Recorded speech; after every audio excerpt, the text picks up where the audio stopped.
Hi everyone to this DataCite webinar. I'm very happy to see so many people tuning in. And this webinar is about how to configure your Dataverse repository to register DataCite DOIs. And without further ado, I will hand over to Sonia to kick it off with the introduction to Dataverse.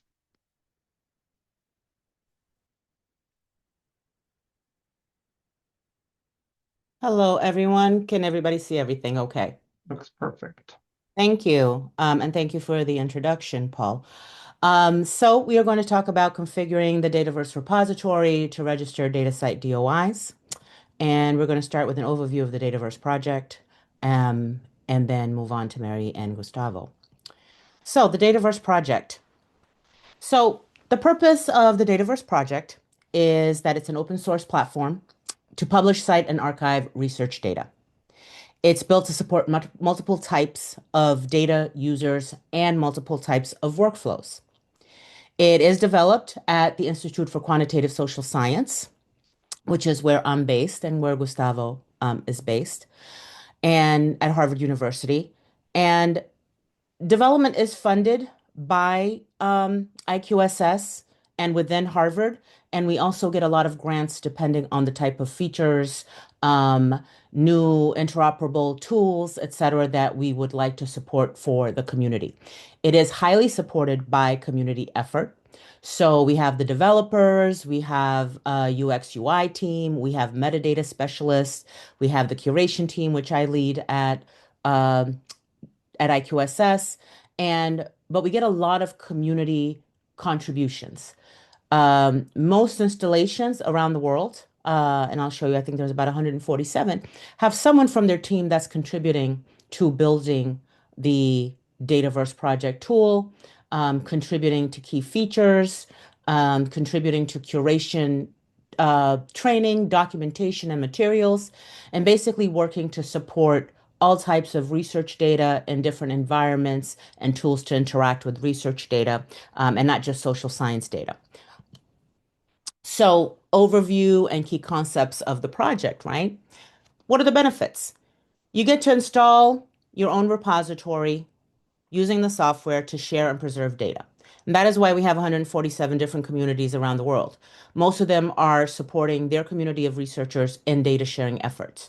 The Harvard Dataverse repository, which was the first instance of the software to be installed and made available, serves the worldwide research data sharing community. So we're open to everyone. And we did start, the Dataverse project started as a model on social science data support, but we support all types of data because we saw a need for that option. It allows you obviously to cite, explore, and analyze data. So with the Dataverse project, standard citations for data sets were developed, which is a big part of our connection with DataCite, getting that digital object identifier in your citation, in your standard citation. You're able to replicate work easily if people deposit all of the metadata and different types of files that you need to do so. And of course, it gives you academic credit and web visibility, especially when you use all of the different types of persistent identifiers around to connect your work and to connect you as an author to all of your work. So the structure and organization is that, you build a repository, an installation. Within your installation, people can create their Dataverse collections, what we call collection spaces. They're virtual archives that can contain additional sub collections. We have researchers that create collection spaces. We have labs that create collection spaces. We have journals that create collection spaces. And most of these journals are using a submit for review workflow so that they can ensure that the data that are being deposited are actually reproducible. And then within each data set, within the collections, you put your data sets, and within your data sets, you put metadata, data files, documentation, and code. One important thing to understand about having a data sharing repository based on the Dataverse project is that it is for data. Now, there are people who can use it just for publications, but that is not how most of these repositories function. For example, the Harvard Dataverse does not support documentation only deposits. We expect our DOIs to always resolve to a data set page that contains documentation, code, metadata, and reusable data files. So the central insight is to ensure that distribution and preservation occur and to give people credit for their work. Um, but also, it's a repository, long-term preservation, full credit web visibility, and the ability to preserve and share data over the long term. Oh, make sure this works. Okay, strategic goals for the Dataverse have been long-standing, and it is to grow the community, which we continue to do. I believe right before the pandemic of 2019, we had about 79 installations. We're at 147. Empower open source, new applications, tool, and services. So one of the things we always strive for is that whatever is built to support or integrate with Dataverse is open source. We hope to start handling sensitive data and big data. Harvard Dataverse is already handling big data, and we're already working on sensitive data tools with the Data Privacy Lab at Harvard and a sensitive data working group that, if you are interested in joining, is available through the GDCC, and you can reach out to us. Expanding data features. So remember what I said, that the Dataverse software was built initially for social science data, but what we found was that all types of disciplines were coming to share data because they had a need. And so we work to um, acknowledge and find different types of disciplines that need that have that need and are sharing data, and to support their data file formats, to support tools that enable them to work interoperably with their data, to analyze their data, compute on different types of data. Expand archival features, right? Enhancing long-term preservation of data, the interoperability, right? Their standards are always improving over time. So we want to ensure that we're building tools that can go along with that expansion. For example, now we're working on a lot of AI tools, mostly to help around curation workflows, and also computing on data. Increase contributions, right, from the community. We are always looking for people to contribute code. So if you are a person who can contribute code, push on GitHub, that's the type of person that you're welcome to join our GitHub page. It's open, it's available for you to join and interact with the community. And of course, improve the user experience and make it easy to share your data. We don't want it to be a cumbersome process, because it's really important to have people share their data over getting data sharing perfect. The tool itself has a lot of built-in support. It provides your DOI. You don't need to go ahead and add it in. It provides interoperability with the external tools like the Data Explorer tool, the AI tools that we have. So it's already adding in a lot of information to the brief amount or limited amount of information that authors can come in and put in about their data to start sharing. So 147 installations around the world. And we are working to expand to Africa and Asia. We have a beautiful community in South America and Brazil, São Paulo, Brasilia. Um, and Australia has a main installation that we're working with. For example, a lot of work with them around Indigenous data support. Dataverse just integrated with local context. So we have communities that are interested in that are coming on board. So as you can see, it's expanding, and we hope to keep these numbers moving and build a community. So Dataverse and PIDs, right? Dataverse supports PIDs at the data set and the file level. Just so you know, we can do DOIs at the file level. You can do DOIs at the data set level. There's no DOIs at the collection level. That has been something that's in discussion. And hopefully it moves forward, but there's a lot of questions around how that would work, right? So as you know, PIDs resolve to, it's a persistent URL. It resolves to digital resources and metadata, no matter how long something has been in circulation, right? The thing about PIDs is they're unique, actionable pointers for data sets, persistent linkage, and we're really talking about supporting, at least for Dataverse right now, supporting DOI, ORCIDs, and ROAR. That's what we've been supporting, and there's some opportunity for us to expand our support around ORCID. So we've been talking a lot about that. And of course, your DOIs always come with contextual information, right? The author, the title, the date, And it facilitates that machine actionable principle. So we always work and encourage data sharers that when you create a data set, if you have an article that is waiting to be published, you have to remember to come back and put the DOI of that article in that data set because that's how people are making connections. Sometimes the DOI of the article doesn't get put in the right place. It's important that it's added to the right metadata field, which is related publication, using the DDI model because that's where it's going to be when somebody exports content, that's where they're expecting to see a DOI to your related article that's related to your data set. And of course, taking the DOI from your data set and ensuring that your article also has that DOI to make that bidirectional link.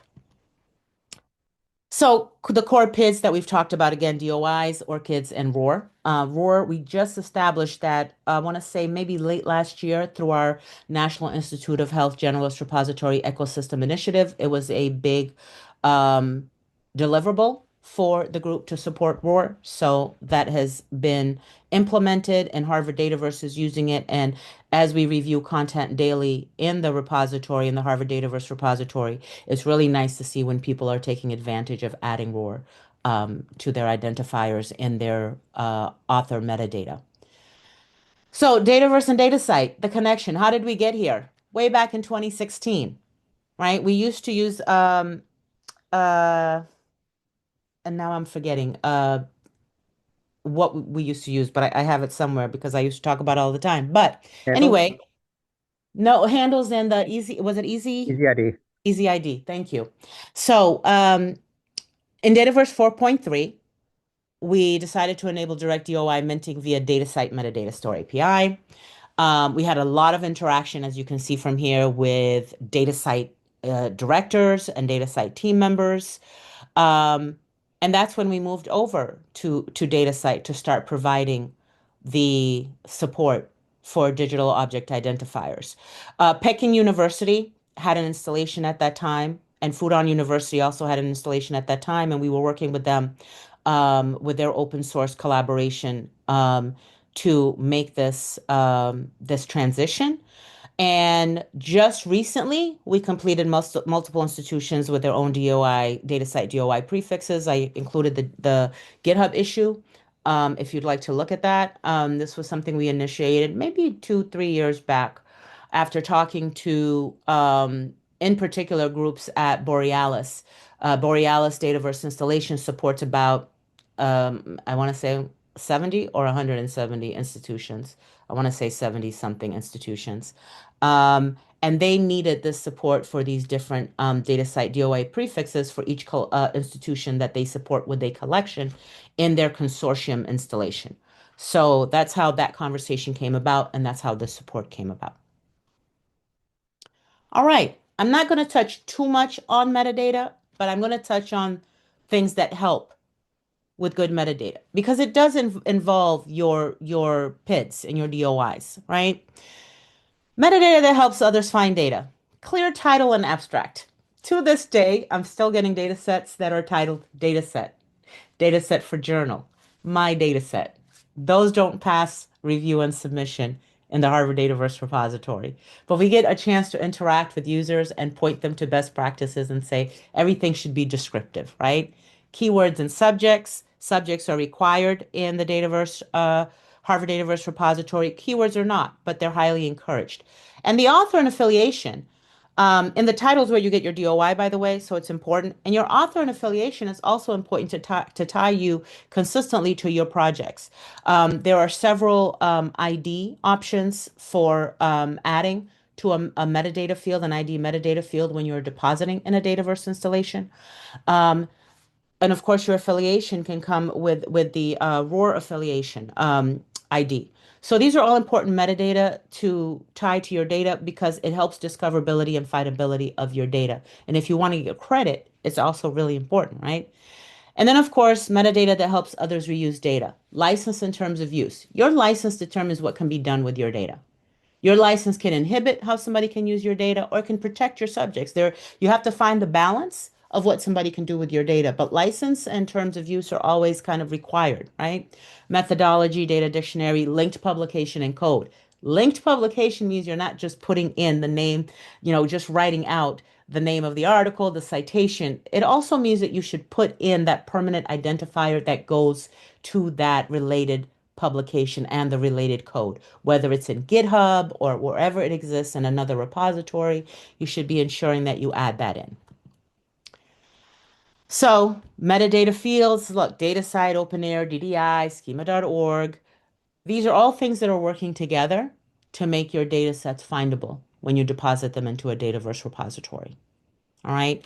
And again, I bring up the title because when you add the title in and you fill in some required fields in Dataverse, your author name, description, and some other information, that is what's used to build your citation. So you have your author name, you have your DOI, you have the repository that it's in, you have the title of the data set, all things that you have to put in there in order to get a good citation and for somebody to be able to discover your data. All right, so here's just an example of that metadata that helps others reuse your data. Your related publication. People want to see your publication to see how it relates to your data, especially when you don't provide enough metadata in the data set deposit page. I'm still getting descriptions that are not very descriptive at all. And so when I see a DOI that goes to a related publication, I go and look at it to ensure that what I'm looking at is data that should be shared, one, and is it being shared well, right? All right. I'm going to talk about the GDCC now, and then we'll turn it over to Mary. So the Global Dataverse Community Consortium, GDCC, um, is an organization around the Dataverse software. Okay. It's also a DataCite consortium, and it allows member organizations using Dataverse software to manage DOIs and provides a fee model for people who are part of the GDCC that will basically give you a better price at getting DOIs for your installation. Okay. They also allow reduced Dataverse community events. So if any of you were registered to go to the Barcelona event, if your installation is a member of GDCC, you would note that you paid less for your registration. They support repository installation. So when you need assistance with getting a repository installation set up, GDCC has a service for that. And of course, collective DOI management. Okay, so they're working closely with DataCite to ensure that people who need access to DOIs can actually obtain them. Okay. So it's a group that if you decide to have a Dataverse installation, you should definitely join. Your installation would join as a member um, for all of the different benefits that they offer. So here's what they offer: DOI registration, right? So Dataverse integrates directly with DataCite to register DOIs. Automatic metadata updates. So when your data sets are published in a Dataverse installation, that installation pushes the metadata to DataCite to improve visibility. You can configure DOI providers. And of course, harvested metadata directly from DataCite is a big one. We're starting to harvest metadata now using DataCite DOIs, whereas before we had to use a different model to harvest data sets. I think we've been harvesting from DOIs from DataCite for the past few months. And just some information on membership, as I mentioned again. Okay, lots of benefits for being a GDCC member, including a lot of community interaction and the DOIs through the consortium membership with DataCite. And I'm going to stop here.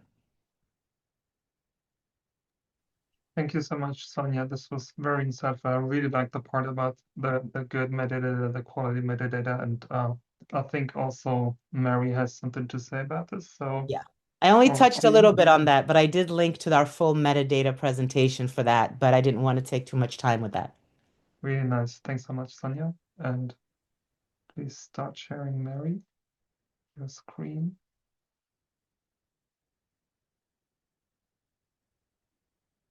And yeah, we can see it. Not yet in presenter. No, we can see it. Thanks, Mary. And Okay. there you go. Okay, hello everyone, and thank you for joining the webinar. I'm going to just provide an introduction to DataCite in the context of this webinar about configuring your Dataverse repository to register DataCite DOIs. So, as some of you are already aware, if you're already a DataCite member, DataCite is a global community of research organizations with the goal of ensuring that research outputs and resources are openly available and connected so their reuse can advance knowledge across and between disciplines now and in the future. So what is so good about DOIs? And Sonia touched on some of this, but yeah, DOIs are firstly make research outputs discoverable and uniquely identifiable. That's their kind of first job. The metadata that's registered alongside the DOI is made openly available, and that metadata can then be harvested by any organization. And then this metadata will appear in databases and search engines.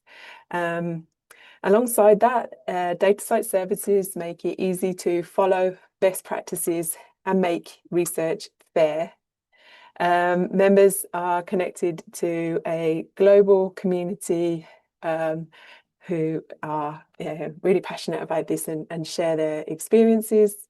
And this is all supported by an extensive metadata schema that has been adopted by other PID service providers globally. Think of ORCID and RAW, for example. And finally, having a DOI for a research output enables easy tracking for institutional reporting, citation, and analytics. So currently, the DataCite is made up of a global community of 1,700 organizations, or more than 1,700 organizations in 70 countries. These member organizations have registered more than 120 million DOIs.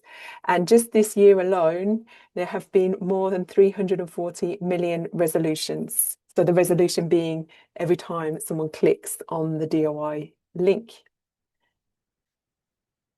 So how does this all work? How do you register DOIs and metadata for your research outputs? So research organizations join DataCite either as a direct member or as part of a consortium. So as Sonia was describing, the Global Dataverse Consortium is a DataCite consortium that Dataverse users can join, but you can also join directly as a direct member. And members manage their accounts so they can create a profile for their organization, including the logo and their contacts. So this is all synced over to our website and our mailing list so we can keep in touch with you. And then we also have this thing which is called the repository account, which is accompanied by a prefix. And every DataCite member or consortium organization will have at least one repository account and one prefix. And this will allow you to register DOIs for all your research outputs. DOIs, if you are not already familiar, look like this, as you see on the left-hand side of this slide. So they're made up of a proxy, which refers to the DOI system, followed by the prefix, which is assigned to DataCite by the International DOI Foundation, and then the suffix, which is unique to each DOI. And every DOI is accompanied by a set of metadata. The DataCite metadata schema has 6 mandatory, 6 recommended, and 8 optional properties. And the DataCite plugin registers a DOI and creates and updates the accompanying metadata, as Sonia was describing. You will also need or also have a landing page as part of the Dataverse installation. So as you can see at the bottom there, this DOI from Cielo data resolves to this Dataverse landing page. So for those of you already working with DataCite services, you will see that there are these two different levels of account permissions. We have the so-called member or consortium organization account, which is the administrative level, where organizations can keep their profiles up to date and keep their contacts up to date so that they can keep in touch with us. And then there's the account, the repository account. The repository account is the point of access for all DOI registration services. So whether you're using DataCite Fabrica, the DataCite REST API, or Dataverse, you will need the repository account ID, the password, and a prefix before you can get started. Once you have those three things, you can start registering DOIs for all of your research outputs. We also have a test environment. Test is completely separate from our production environment. So if you want to test your Dataverse installation before you go live, you can do that, but you will need a separate set of test credentials and a separate test prefix. Nothing you do in the test environment will ever move into production. And something to keep in mind, once you do start registering DOIs in production, you can't delete them. So make sure you're always registering the DOIs that you need and that you want, and because they're intended to be persistent. And once they're registered in the global handle system, you can't delete them. So DataCite works with lots of organizations that have integrations with the API.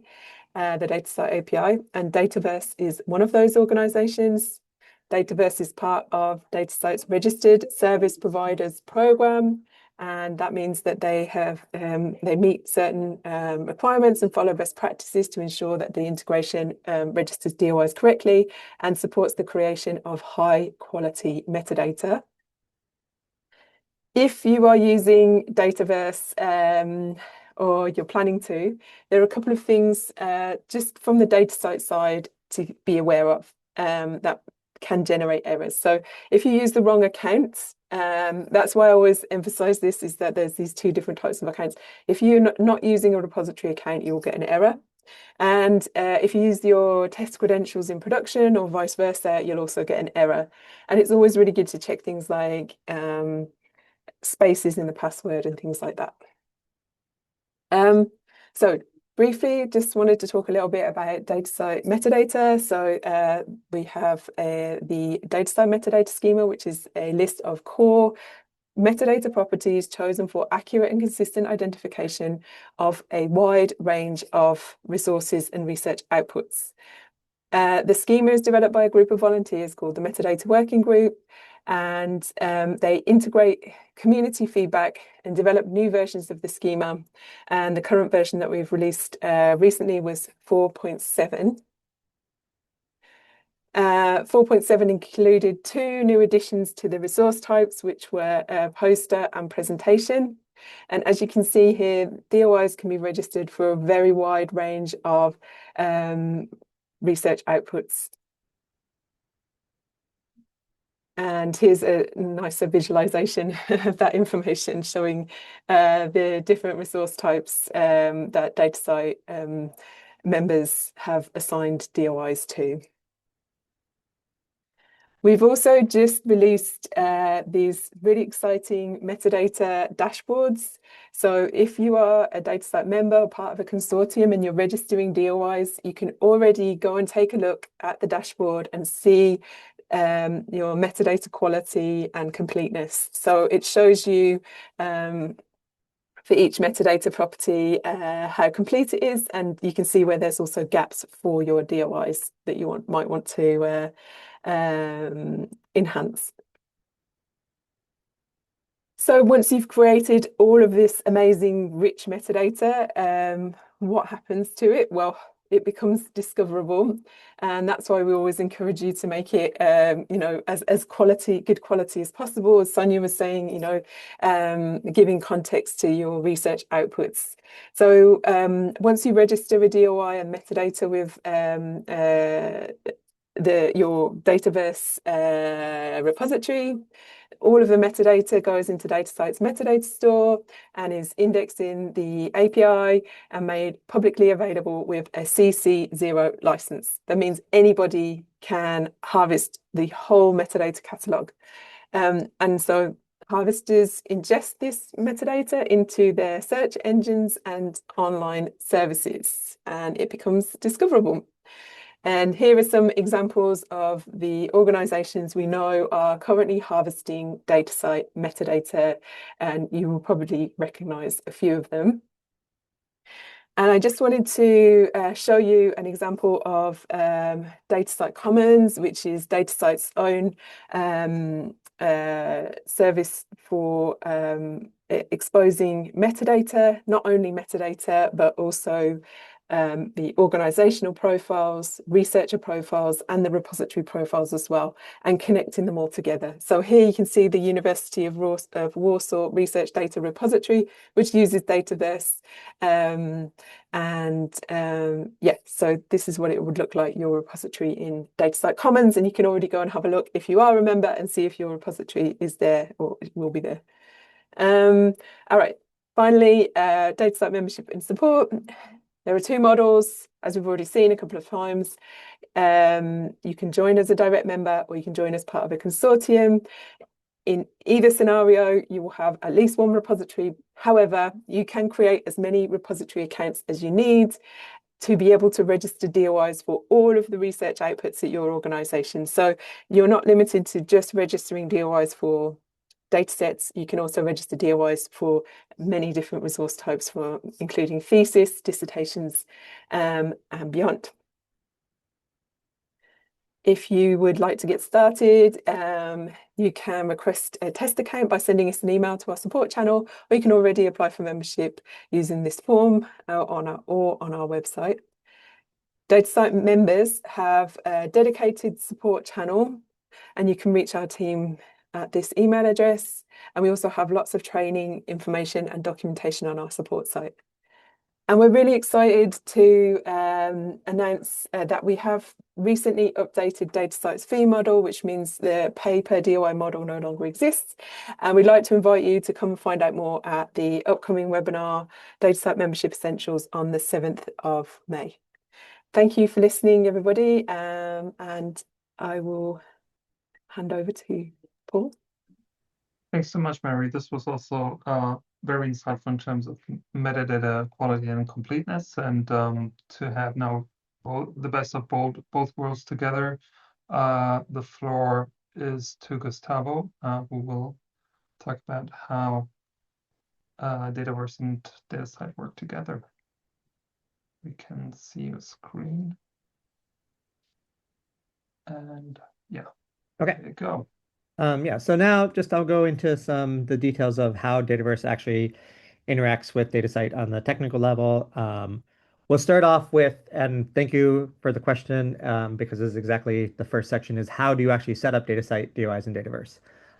So since version 6.2, which came out as a couple years ago, as Sonia pointed out, and had linked, I think, to the GitHub issue, Dataverse now allows for multiple PID providers instead of just one. So if you have it set up with the old legacy way, everything will still work, where you define the one specific PID provider you have. But now, again, and partially to support, for example, consortium type Dataverses, we allow for multiple PID providers. So the first thing you need to do in this case, even if you only have one PID provider, is you need to set up the Dataverse PID providers list, which is a comma separated list of the different IDs of PID providers, where you give it, a friendly name. For example, DataCite 1, DataCite 2, if you're using multiple. If you're just one, you could, just put DataCite, DataCite 1. And then you have to set up which one is the default provider to be used in case that you don't define a specific provider for a Dataverse collection. The idea of the multiple is one collection can use one PID provider, a different collection, and its tree can use a second or third or fourth provider. So once you have this set up, you go into the specific the per provider settings that you need. And so these are very straightforward. The first one is type. In our case, obviously, it will be type DataCite, but we do, as Sonia pointed out, support other different kinds of providers. You then have to provide a human readable label, and then the authority and the shoulder. The authority is something that DataCite gives you, and then the shoulder is just for example, in Dataverse, Harvard Dataverse, we just use DVN slash as our shoulder. All this are the components that are used. The authority and shoulder are used to create the DOI for your data sets and files. After that, there are some DataCite specific settings, and I think Mary touched on these for sure. You need to find the MDS API URL and the REST API URL. And there's two. There's the test version and then there's the production version. So make sure you're using the production version when you're ready to be in production and actually actual DOIs that, as Mary pointed out, cannot be deleted. And of course, you have to provide your username and your password for your DataCite credentials. Beyond that, there are a couple optional Dataverse settings that you can do. And this is just for figuring out how your IDs will be generated. By default, Dataverse software generates a random 6-character string. But if you want to use something else, for example, just if you want to use sequential numbers or anything else, you can set the generation style to stored proc generated. In this case, you will need to provide a stored procedure in your database. So it's fairly flexible. You can create a stored procedure or function that will do whatever you want to create your identifiers. If you want more than 6 characters, if you only want letters, only numbers, etc. And in our guides, we do provide a sample stored procedure. But again, you can do anything you want in the stored procedure that's in your database. And then if you are minting data files as well, we have a setting for the format. And so this is either independent or dependent. And by default, our Dataverse installation installer provides dependent format. And so all this is if you're a dependent format, your DOI will first prefix the identifier of the data set. You see in this example for a data set that starts TJC blah, blah, blah, your file would be TJC blah, blah, blah, slash, and then whatever the random string is for your data file. And this is just, different people have different ideas on what identifiers should be. Some think they should be completely information independent and so don't want to have data set information as well and everything. We think it makes sense, at least to Harvard Dataverse, to have it be this way. So if you see a list of 5 data file PIDs, you can really quickly notice that they're related to the same data set. But like I said, you can define it to be independent if you prefer, where it's just a random string or whatever your stored procedure generates. And the guides go into a little more detail on what choosing one versus the other and what your resultant identifiers would look like if combining these two settings. And so, as Sonia pointed out and as you talked about, you can register PIDs for files as well as data sets. And so this is a global setting that you can set up for your installation, whether they are registering files or not. And partially because we had this use case at Harvard, but other installations, you can then override that for specific collections. And so what this means is, for example, you can have your installation by default mint files, DOIs, but for specific collections that you don't want it to mint file DOIs, you disable it, or vice versa. And I think the way we run it at Harvard is it's disabled by default for the installation wide, but when a collection wants file PIDs, we can enable it specifically for those collections, and again, branches of those collections. And this is, you can see here on the right, these are the different settings that you use for this. The allow enabling file PIDs per collection once you've enabled them at the installation level via the admin API. When you've published a data set or data file via Dataverse for DataCite, we do export that metadata to DataCite. We do use DataCite's metadata schema for the publication and citation of research data and other research outputs. Currently, we're supporting version 4.5. Sonia pointed out to me that there's a newer version 4.7, so we will be updating that in the near future. But generally, you can see an example or partial example on the right. This will include a lot of the citation metadata, the authors, the titles, the geospatial metadata, the license information. And to see more specifically how we map the Dataverse metadata to the DataCite metadata schema, you can go to this Dataverse metadata crosswalk and see how we import and export things. That crosswalk does also show how we import and export from other schemas as well in DataCite. So just realize, each tab on that spreadsheet, there are multiple columns, and look for the ones that are DataCite to see how that maps to that schema. And then Mary pointed out the harvesting from DataCite, and this is something that we added recently to Dataverse. We've always, since early on at least, supported OAI PMH harvesting, but we ran into some scenarios where some of the repositories that were not Dataverse repositories didn't have OAI PMH enabled, but we wanted to harvest from them. And so rather than harvest directly from the repository, As if they're using DataCite, we can harvest from DataCite their metadata and get it into a Dataverse installation. So that's very nice.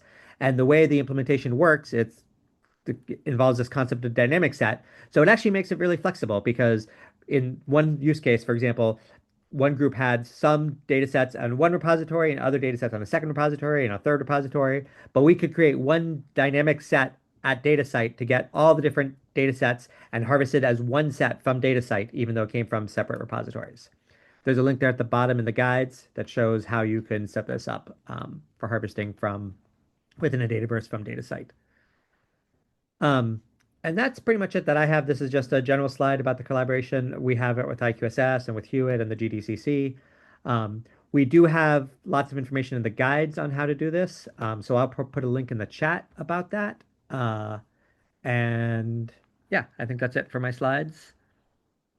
So I'll stop sharing. Thank you so much, Gustavo, for this great presentation. And now we can start the Q&A, I guess. You already answered lots of questions. There is one still remaining from Marina. She's asking about the make data account integration with Dataverse and what kind of information is needed. Could you elaborate a bit on that, Gustavo or Sonia? Sure. I don't offhand know the exact specifics, but let me try to find a link from the guides and I'll put that in here. And then separately, if you want to reach out to us afterwards, I can connect you with our experts on how we connect with Make DataCite and help get you the information you need.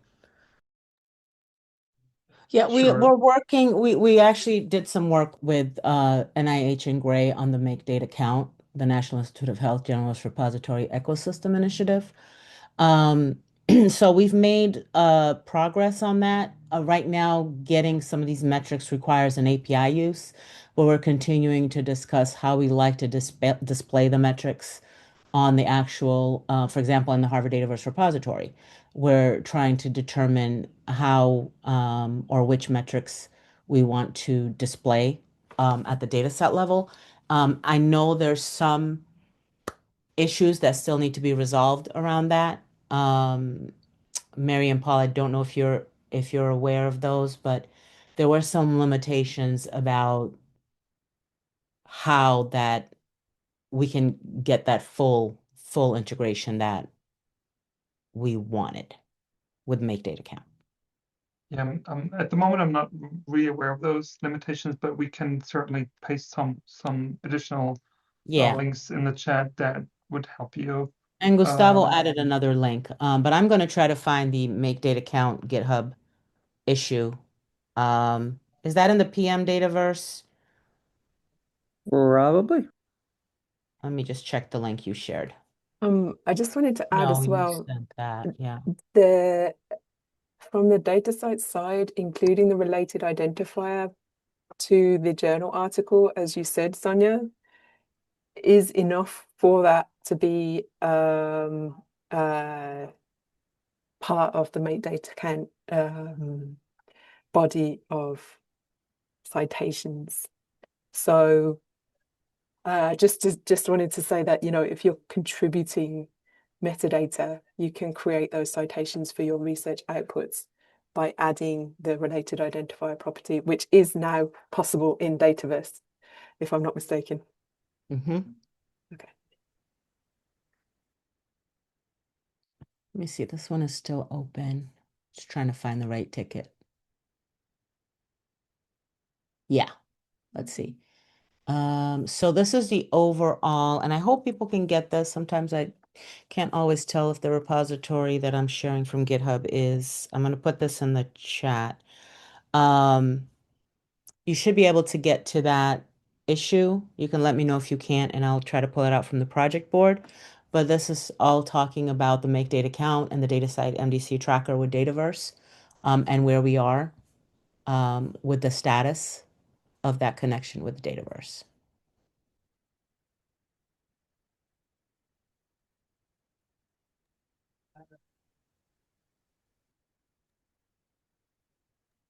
Sonia, I think that link just only went to the panelists and the hosts. If you just adjust it, you can resend it to everyone. Okay. Let me do that again. Sorry. Thank you. everyone. Okay, there we go.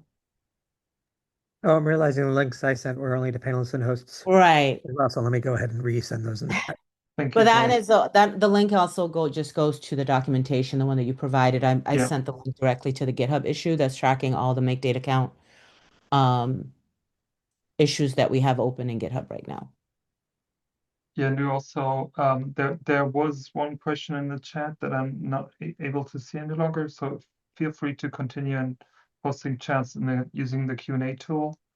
In the interim, maybe one question for you, Sonia, and Mary, because both of you highlighted the importance of metadata and the discoverability and reuse. And what do you think are the major gaps in metadata and practice, and how this can be simply improved?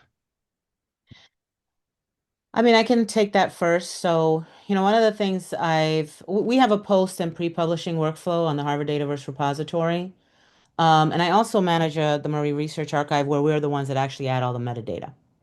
And in the Murray Research Archive where we manage all the documentation and metadata, you get quite a lot of metadata. Okay, we do extensive study documentation, extensive intake forms of the data. So we're utilizing quite a bit of the metadata fields that are required to be filled for a data set. And what I notice for people who are submitting for um,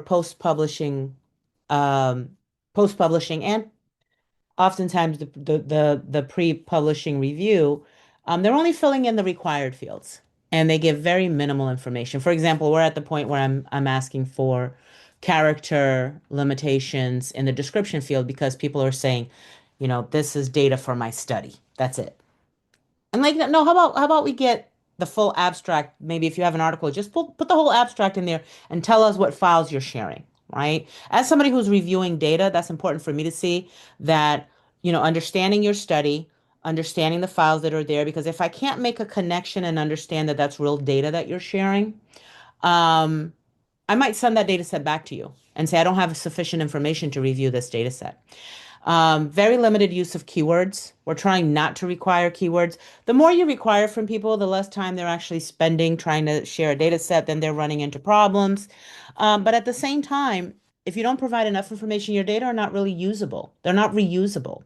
Then somebody's going to come back to you and say, hey, I don't have enough information to make sense of your data. Like I'm looking at your code book, but there's something missing. I don't have enough documentation. And documentation is a really important part of somebody understanding all of the, for example, discrepancies in your data as it relates to your code book, for example, or discrepancies related to your code file. One of the things I see a lot is people who are sharing replication data sets, all they do is put the data file. They don't put a code file, they don't put a README file. And I always reach out back to these, particularly these use cases where it says replication data for. And my email is pretty blunt. I say, do you realize that in order to do a replication data set, people need the code and they need a README file to tell them how to do the replication? And people will go back and add that content, but I make it very clear that you can't call it a replication data set if it cannot be reproduced. And if you don't include the proper documentation, the proper metadata, and the proper content, then it's not accepted as a reproducible or replication data set. I pay less attention to things that are just data deposits because we're trying to get people, they're publishing, we want to get their workflow moving, but if your content is not reusable, it will not pass review. Thanks, Sonia. Mary, do you want? Yeah, it's very interesting to hear that from Sonia's perspective. I think I would say using the connection metadata, we really encourage that. So, including the ORCID ID of the creators of the resource and including the raw ID of the Yes. affiliated organization is really helpful as well. Yeah. And funding Funding is identifiers. important. Yep. Yeah. I mean, with our initiative with National Institute of Health and Gray, funder metadata was an important metadata field that we established. And we query those every month to see how much content is coming in from NIH related to that funding. If you don't fill it out, we can't find it. You're not included in that count. if you haven't mentioned NIH in your description field or some other field, producer field, anything, we can't include you in those counts. And we can't see how best we can continue to support you if we can't call up your data set because you didn't provide enough metadata for us to run a query in the repository and have your data set show up. So again, I'm seeing a lot of use of the ROAR, which is great. You're getting into your DOI because we're providing that. I'm not seeing sufficient related publications being put into the right metadata field where you can actually have a drop down for the type of identifier that your related publication is using. I'm seeing it put into the description field without an actual link. That's only semi-helpful. So, Thanks, Sonia. There's also a question by Sergey about different PIDs and assigning them to different collections, Gustavo. Yep, I'm in the process of typing up an answer. Okay, cool. I mean, I can speak to it, as well. But the short answer is yes, of course you can do that.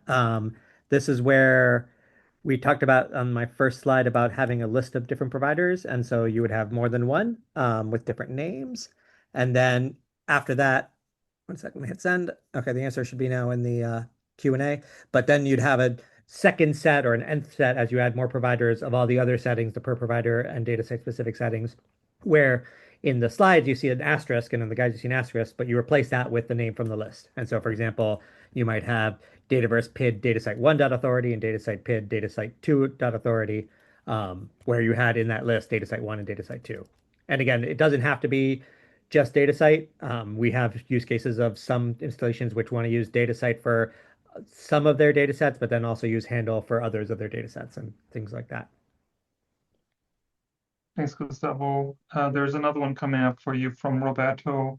Are there any Postgres database settings that I need to do for the DOI setup? All the settings should be the ones that we just talked about. So I think in setting them, they either get set as JVM options or DB settings, but if you follow the guides to set them, they should get set accordingly. Thanks a lot. With just 3 minutes left, maybe one like final questions to all three speakers. Like, what is from your perspective like the one practical takeaway that you hope attendees leave with today? I guess it would be around metadata, but yeah, maybe Sonia, you can start. sorry, Paul, I think I missed one thing you said.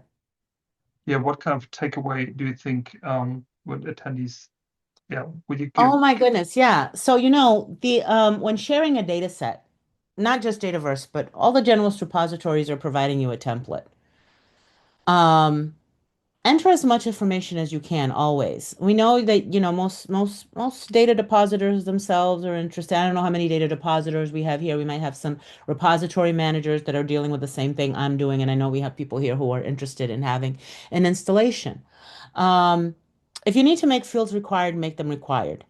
Make keywords required. In the Harvard Dataverse instance, we have 5 fields that are required because we got tired of looking at content that we couldn't make sense of because they were lacking a description. I'm pushing to make keywords required, but right now we're trying to work with a lot of AI tools to improve metadata before something is published. It'll be probably become part of our policy that as data curators for the Harvard repository, we're going to add additional metadata to your data set, have you review it, and then publish it. But I really encourage you to require as much metadata as possible without making the process burdensome. Your policy on replication data sets in particular should specify that code and README files are encouraged and kind of required to make it a replication data set. So do the encouraging. Again, I'm taking on fixing. Imagine we're an open repository, but we look at everything. We try to look at everything. We have a submit for review process now on anything that's en route. So they definitely come to our attention. Things that, things get flagged as spam for review when they don't contain enough information. That's one of the ways we can catch content that really needs to be improved before it's shared out, because it's nice that you get a citation, but if somebody can't reuse your data, it's kind of, we're not really meeting the right balance, right? Yeah, true words. Thank you so much, Sonia. Mary, do you want to go next? I would just say, just keep in mind you can register DOIs for many, many different types of research outputs. So you not just data sets, beyond data sets, you know, software, awards, models, instruments, many different resource types. Yeah. Thanks, Mary. And last but not least, Gustavo. Sure. Yeah, I would just say that I hope that from what you saw on the slides that you see that setting up your PIDs in Dataverse is fairly straightforward. We do try to, keep the guides up to date, and it's an open source project. So if you're going through the guides and it's confusing for any reason, or you see ways to improve it, either A, make an issue to request a change, or, if you feel up to it, go ahead and even make a PR suggesting what the change is to improve it. Because anything that's confusing to you will probably be confusing to others. So any improvement you would make would also be useful for the rest of the community. And, we value very much our community and everything. So we all contribute and work together to try to improve both the software and the documentation and all the outputs that we have. Right. And one of the things like Gustavo said is make sure you join the Zulip community and the Google community for Dataverse, because all of the developers, curation folks are on there. So when you have a question about setting up your installation, you're probably going to get an answer really quickly from the community. If you send us a ticket, then we have to assign it to one of our limited developers, like Gustavo or another team member, to get back to you. You'll probably get a faster answer in Zulip or Google. Right. And Just in so you particular, know. because the key is, we've seen different things, but we haven't necessarily seen everything. But if you reach out to the community, Right, chances are there's some other installation that has run into the same kinds of issues you have, and they can say, "Oh, this was our experience," right. directly, as opposed to our theoretical from our side. And I have one Thanks. last thing I'd Yeah, like to go say. ahead. Just if you are on this call and you're coming to the Dataverse community meeting next in a couple of weeks and next month, don't forget we have the Dataverse Cup. So bring shoes and shorts so you can play soccer and have fun with us outdoors. What a great ending of this webinar.